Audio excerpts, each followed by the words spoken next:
Narasimha Dutta college র্যাগিংয়ের ঘটনার প্রতিবাদ। SFI এর বিক্ষোভ কর্মসূচি কলেজের সামনে, পুলিশ আটকালে ব্যাপক ধস্তাধস্তি। কুশপুতুল নিয়ে পালানোর অভিযোগ পুলিশের সাথে মিশে থাকা এক তৃণমূল সমর্থকের বিরুদ্ধে। এই ঘটনায় তুমুল উত্তেজনা ছড়ায় কলেজের সামনে বেলিলিয়াস রোডে।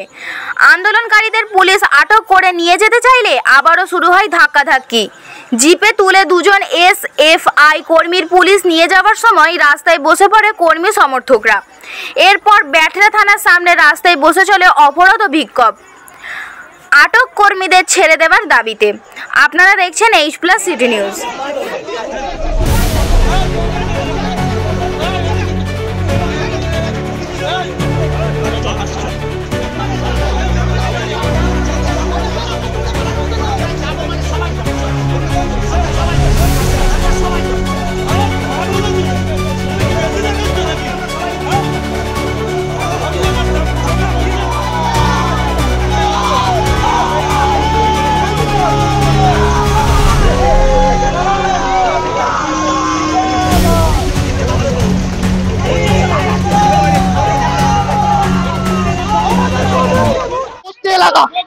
এখানে যদি কালকে দাবানল লাগে তার দায় এই পুলিশ প্রশাসনকে নিতে হবে।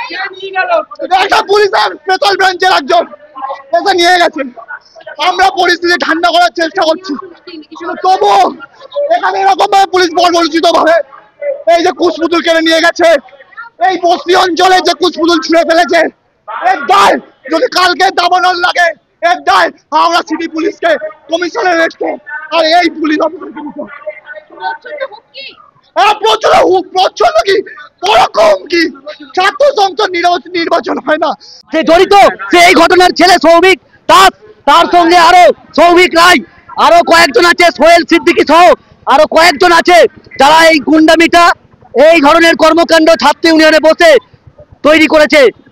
নির্বাচন নেই, কার্যত অগণতান্ত্রিক ভাবে তারা দখল করে রেখে ছাত্র সংসদকে। অবিলম্বে ছাত্র সংসদ নির্বাচন চাই এবং আমরা গণতান্ত্রিক পদ্ধতিতে শান্তিপূর্ণ উপায়ে নিরস্ত্রভাবে কলেজের সামনে আমরা এসেছিলাম।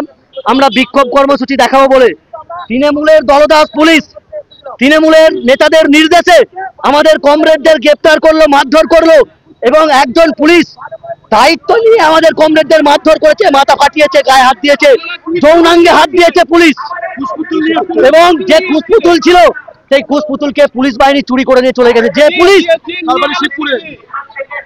সিভিল ড্রেসে ছিলেন, সে তৃণমূলের গুন্ডাও হতে পারে, তৃণমূল করে। আমরা ধরেছি তাকে, পুলিশের হাতে দেয়া হয়েছে। পুলিশ কি করে আমরা দেখবো। যে পুলিশ ছাত্র ছাত্রীদের নিরাপত্তা সুনিশ্চিত করতে পারে না, পুলিশকে গ্রেপ্তার করতে হবে তাকে। কারণ পুলিশ পক্ষান্তরে একে, এই গুন্ডাটাকে, দুষ্কৃতীটাকে পালিয়ে যাওয়ার জন্য রাস্তা করে দিয়েছে এই পুলিশ প্রশাসন। অবশ্যই তাকে পালানোর জন্য সাহায্য করলো। আমার নাম সৌরভ মন্ডল, হাওড়া জেলার সেক্রেটারি।